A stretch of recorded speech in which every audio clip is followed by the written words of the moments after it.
الرحمن الرحیم الحمد للہ وکفا والسلام علی عبادہ الذین اصطفى اما بعد۔ حضرات گرامی، معزز سامعین و ناظرین، میں اس وقت آپ کی خدمت میں پھر حاضر ہوں اور اس مختصر وقت میں ایک بڑی عظیم شخصیت جن سے اللہ تعالیٰ نے ایک تجدیدی قسم کا کام لیا، مجددانہ شان کا حامل کام لیا،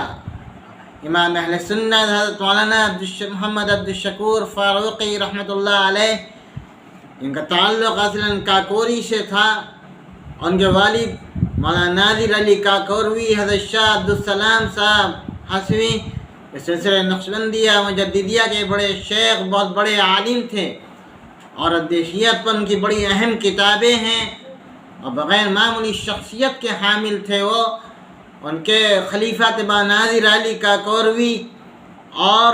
مولانا ناظر علی کاکوروی کے صاحبزادے تھے حضرت مولانا عبدالشکور صاحب فاروقی، کہ ان کی بسم اللہ بھی حضرت مولانا عبدالسلام صاحب نے کرائی۔ یہ حضرت مولانا عبدالسلام صاحب مولانا سراج الدین صاحب حسوی کے بھتیجے تھے، داماد تھے،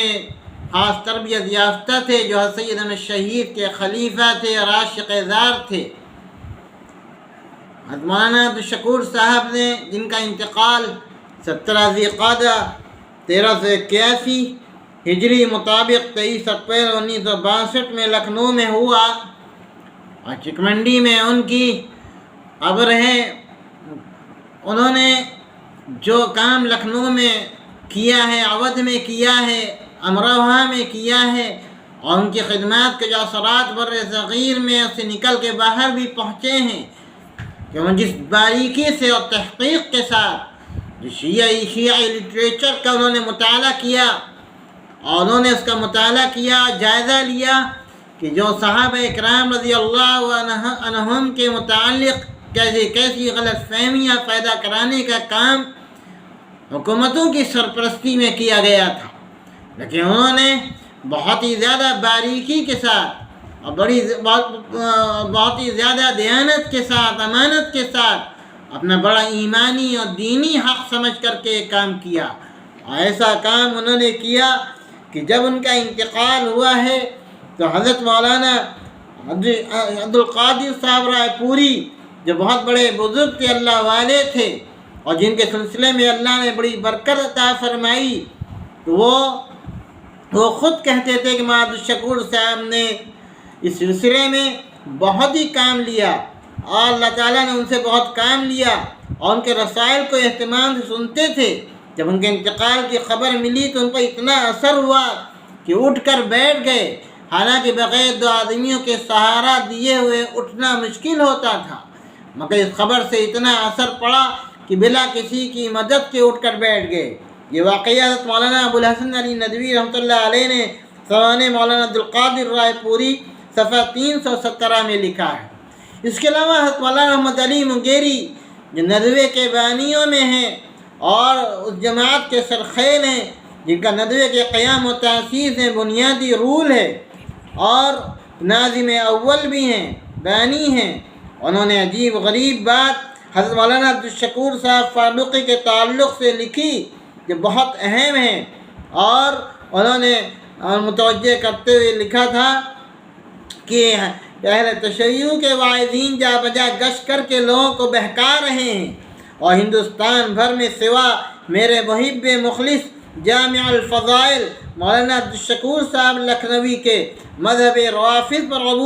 کامل عبور رکھنے والا اور ان کے اعتراضات کا شافی جواب دینے والا کوئی دوسرا معلوم نہیں ہوتا۔ انہی کا ایک رسالہ النجم ہے، جو لکھنؤ سے ہر مہینے میں 2 بار شائع ہوتا ہے، اور تمام اہل سنت کی طرف سے فرض کفایہ ادا کر رہا ہے۔ حق یہ ہے کہ رد روافض میں النجم بے نظیر ہے، علاوہ رد روافض کے کبھی کبھی دوسرے مذہبی باطلہ کا رد، اور خود مسلمانوں کی مذہبی معلومات اور معارف قرآنیہ کا ذخیرہ بھی اس میں شائع ہوتا رہتا ہے۔ لہذا یہ فقیر اپنے محبین و مخلصین سے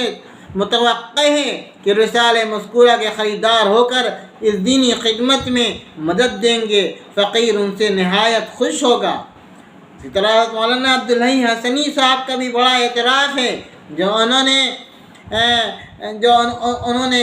نے کیا ہے، اور اس کے علاوہ علامہ شبلی نعمانی رحمۃ اللہ علیہ نے بھی عجیب غریب بات لکھی، اور اس میں لکھا انہوں نے کہ کوئی اس میں شک و شبہ نہیں ہے کہ ان کی ہستی اسلامی دنیا کے لیے نعمت خداوندی ہے۔ علامہ سید سلیمان ندوی رحمۃ اللہ علیہ نے لکھا کہ مولانا عبدالشکور صاحب فاروقی ایک صالح متقی و فاضل عالم اہل سنت ہیں، اور اس عصر میں ان کا وجود اللہ تعالیٰ کی طرف سے مسلمانوں پر احسان عظیم ہے۔ اس کے علاوہ بھی حضرت مولانا سید سلیمان ندوی کا ایسا تأثر کے تعلق سے تھا، ایسی محبت عقیدت تھی کہ خود ان کی خدمت میں حاضر ہوتے تھے۔ حضرت مولانا الیاس صاحب رحمۃ اللہ علیہ بھی ان کی خدمت میں حاضر ہوئے، اور یہ اپنے خاص اہل تعلق سے یہ بات بھی کہی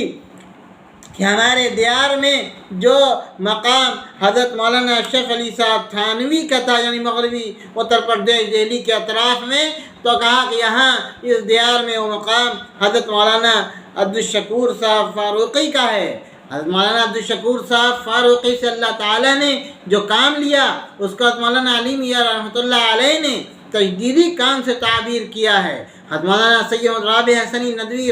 مدظ اللہ نے بھی اس کو تجدیدی سطح کا کام بتایا ہے۔ بہرحال اللہ تعالیٰ نے ان سے جو کام لیا تاکہ دین میں جو کمی زیادتی کی بات ہوئی اور دین میں جو نئی نئی رسوم و بدعات کا اضافہ جاری کی جانے لگی، اگر اس کو واضح نہ کیا جاتا اپنے رسوخ فی العلم سے اور اپنے گہرے مطالعے سے اور دین پر پختگی سے اور پورے تقابلی مطالعے سے اور دوسرے ادیان و مذاہب کے گہرے مطالعے کے ساتھ، اور یعنی جو ہمارے اصل مصادر ہیں ان پر گہری نظر رکھنے کے ساتھ، اگر اور اس کے تاریخ سے بھی واقفیت میں اگر کمی ہوتی شاید یہ بات نہ انجام دے پاتے اس سطح سے، لیکن اللہ تعالیٰ نے ان کو اس کے لیے وقف کر دیا تھا، اور انہوں نے اس کو اپنی ذمہ داری سمجھتے ہوئے کہ متعدد حیثیتوں سے الگ الگ لوگ کام کر رہے تھے، انہوں نے اپنی ذمہ داری سمجھتے ہوئے یہ کام کیا جو کبھی حضرت شاہ عبدالعزیز دہلوی نے کیا تھا، اور اس سے پہلے حضرت شاہ ولی اللہ دہلوی نے کیا، حضرت مجدد الفسانی نے کیا، امام ابن تیمیہ نے کیا، امام ابن قیم نے کیا، اور اس سے پہلے امام احمد ابن حنبل نے کیا، اور برابر یہ کام اپنے اپنے انداز سے الگ انداز سے ہوتا رہا ہے اور سامنے آتا رہا۔ اللہ تبارک تعالیٰ نے ہمیں امت محمدی کو کبھی ایسے افراد سے خالی نہیں کیا کہ جب بھی وقت کے فتنے آئے، چاہے اندر سے ہوں چاہے باہر سے، چاہے اپنا معتبر لوگ فتنوں کا شکار ہو کے ایسی باتیں کہنے لگ جائیں جو اسلامی فکر اسلامی منہج کے خلاف ہوں، تو ایسے لوگوں کو اللہ تعالیٰ نے ہمیشہ کھڑا کیا ہے جنہوں نے فتنوں کا مقابلہ کیا۔ اس لیے بہرحال ہر چیز واضح ہو چکی، اور یہ آیت حجۃ الوداع میں نازل ہو چکی، الیوم اکملت لکم دینکم واتممت علیکم نعمتی ورضیت لکم الاسلام دینا۔ اس لیے اب کوئی گنجائش ہی نہیں رہ جاتی ہے کہ دین میں کوئی نئی چیز آئے گی اور ان کو نئی چیز جاری کی جائے گی۔ اللہ تعالیٰ نے اپنے نبی حضرت محمد صلی اللہ علیہ وسلم کے طریقے کو بہترین نمونہ بنا دیا اہل ایمان کے لیے اور پوری انسانیت کے لیے بنا دیا۔ جو نہ سمجھے لیکن پھر اللہ تعالیٰ نے اس کو ایسے خلفاء عطا فرمائے کہ جن کی اقتداء کو آپ نے کہا، آپ نے فرمایا علیکم بسنتی وسنت الخلفاء الراشدین المہدیین، اور پھر ان حضرات کے طریقے کو سامنے رکھتے ہوئے اور ان حضرات کے نے جو منہج دیا تھا اس کو بحیثیت ایک کیا کہتے ہیں ملک اسلام کے،